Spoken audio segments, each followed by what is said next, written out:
Seumpama biji sesawi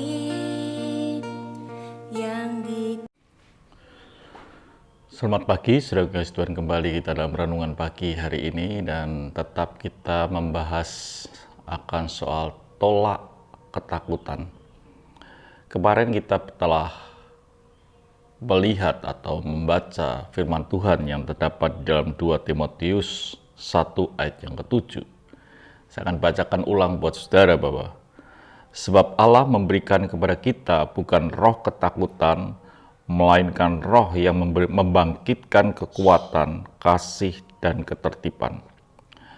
Jadi Tuhan memberikan kepada kita itu roh keberanian.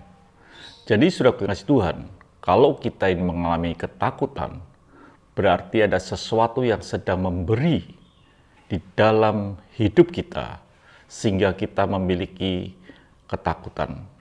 Otomatis bukan Tuhan yang memberi, tapi iblis atau setanlah yang memberi roh ketakutan di dalam hidup kita. Saudaraku yang kasih Tuhan, sehingga kita ini harus menolak akan roh itu, karena roh ketakutan bukan datang daripada Tuhan. Saudaraku, pada akhir-akhir ini bahwa kita tahu bahwa banyak orang mengalami ketakutan adanya virus corona dan banyak hal. Ada orang yang terpapar, bahkan ada orang yang harus mati karena virus itu. Tetapi apakah saudara sadar bahwa kematian itu ada di tangan Tuhan? Apa yang sebenarnya saudara takuti? Apakah betul saudara takut akan virus corona itu, atau sebenarnya saudara sedang takut akan kematian? Jadi saudara kasih Tuhan, seringkali kita sebenarnya takut bukan pada virusnya, kita takut bukan pada penyakitnya, sebenarnya kita sedang dihinggapi ketakutan akan kematian. Itulah bagian yang pertama yang kita akan sedikit bahas, bahwa sebenarnya kita ini takut akan kematian, bukan virusnya, tapi kematiannya. Karena kita tidak sadar, kita berpikir bahwa virus inilah yang mematikan. Tapi Alkitab katakan jelas, saudaraku yang kasihan, dalam Yohanes pasal yang ke-14, ayat yang kedua dan ketiga.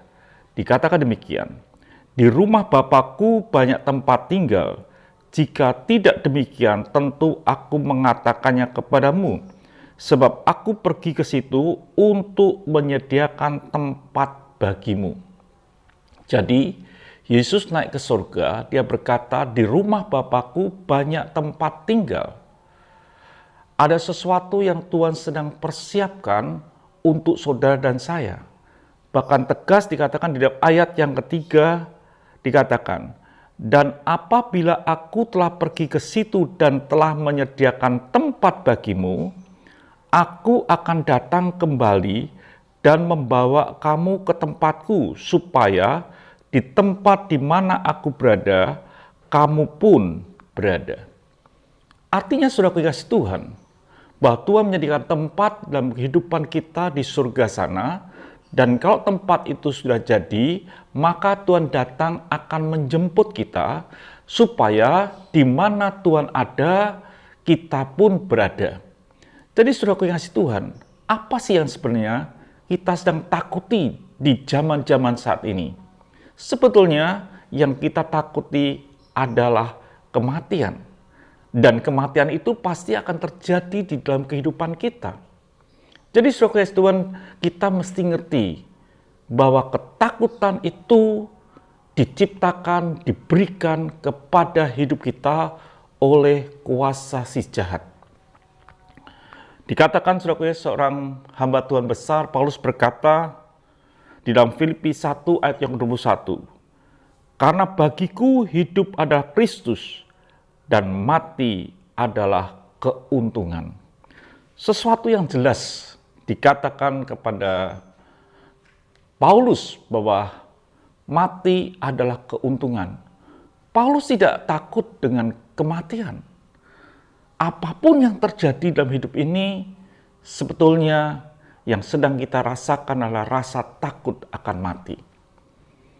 Satu kali saudara kasih Tuhan, mungkin ada saudara merasa kepala saudara pusing, ada benjolan dan lain sebagainya. Dokter berkata ini kanker.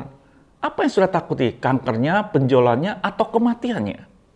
Sebenarnya yang saudara takuti adalah kematian. Kenapa Paulus berkata bahwa dia tidak takut kematian?